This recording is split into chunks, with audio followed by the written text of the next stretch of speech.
Nah, buat kamu yang baru mau mulai jadi konten kreator di Indonesia, pasti kepikiran soal ini kan?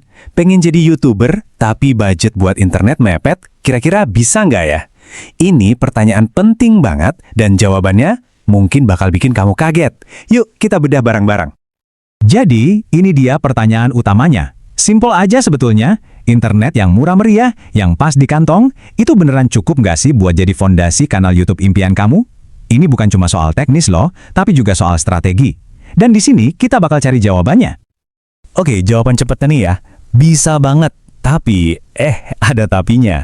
Ada satu konsep penting banget yang kalau kamu nggak ngerti, wah bisa bikin frustrasi di awal-awal.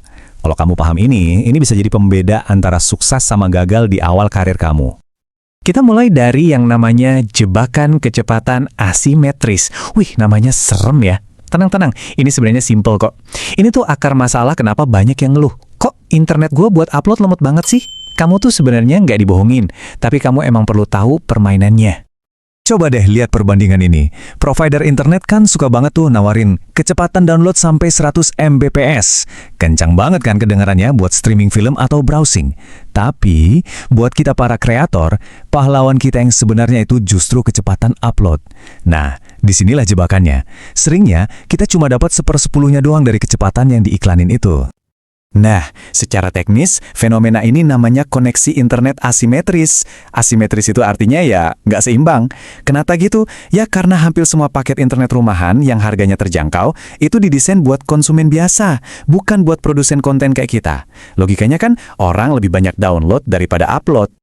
Dan ini nih, analogi yang paling gampang buat ngebayanginnya. Anggap aja, download itu jalan tol. Lebar, banyak lajur, lancar jaya. Nah, upload itu cuma gang tikus yang sempit di belakang rumah. Ya jelas aja butuh waktu lebih lama buat ngirim sesuatu lewat situ kan?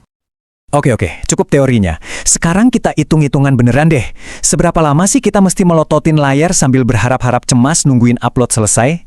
Kita pakai contoh file video 1 GB deh ya. Ukuran yang umum banget buat video YouTube durasi 10-15 menitan. Nah, tabel ini nunjukin 3 realita yang mungkin banget kamu alamin. Kalau lagi hoki, sinyal bagus, dapat 20 Mbps, video kamu bisa online dalam 8 menitan. Wah, bisa ditinggal bikin copy dulu nih. Skenario paling umum nih, dapat 10 Mbps. Ya, sekitar 15 menit lah. Masih oke banget kan? Cukup buat riset keyword buat video selanjutnya. Nah, kalau sinyal lagi jelek, dapat 5 Mbps, bisa-bisa nunggu setengah jam. Di sini nih, kesabaran mulai diuji. Coba lihat perbandingannya. Kelihatan banget kan bedanya? 15 menit pakai internet murah, lawan 1,5 menit pakai fiber optik yang harganya selangit. Jelas fiber lebih cepat, nggak ada yang bantah. Tapi pertanyaannya sekarang, apa beda 13 menit itu sepandan sama biaya langganan bulanan yang bisa berkali-kali lipat lebih mahal? Nah, ini yang harus kamu pikirin baik-baik. Nunggu itu satu hal, tapi yang paling nyebelin apa coba? Upload yang gagal di tengah jalan. Udah nunggu lama, macet di 99%. Terus muncul notif error. Duh, rasanya pengen banting laptop kan? Nah tenang, ada kok cara ngakalinnya.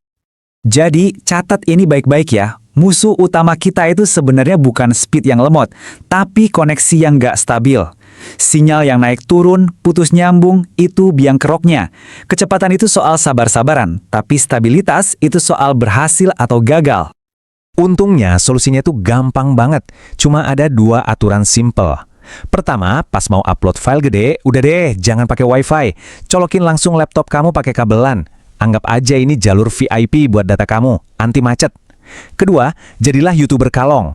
Upload videonya pas orang-orang udah pada tidur, tengah malam atau subuh-subuh. Jaringan sepi, proses upload dijamin jauh lebih mulus. Oke, kita udah bahas konsepnya, udah hitung-hitungan, udah tahu triknya juga. Sekarang pertanyaannya, jadi internet murah ini cocok gak sih buat kamu?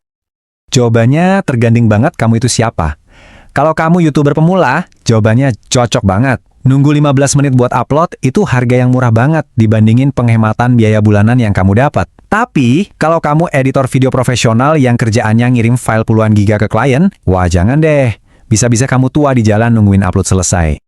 Dan kalimat ini tuh ngerangkum semuanya dengan sempurna. Intinya, ini bukan soal nyari yang paling ngebut, tapi soal nyari value for money terbaik. Buat kreator yang baru mulai, pilihan ini itu yang paling cerdas. Jadi pada akhirnya pertanyaannya cuma satu. Seberapa mahal sih harga kesabaran kamu? Kamu lebih milih hemat uang tiap bulan atau hemat waktu beberapa menit tiap kali upload?